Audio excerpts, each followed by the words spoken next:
eto na ang ating CCTV. Yan. May libre siyang SD card. Tapos, buksan na natin. Meron siyang manual. At libreng upanan.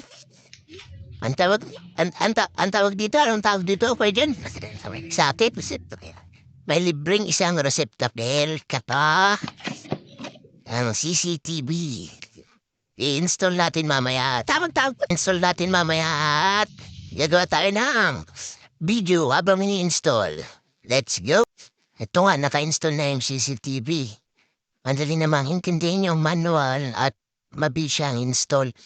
Tapos tinesting ko na rin ang feature ng CCTV. Lahat naman gumagana. Kaya ligit, bili na kayo sa link sa baba. Thank you.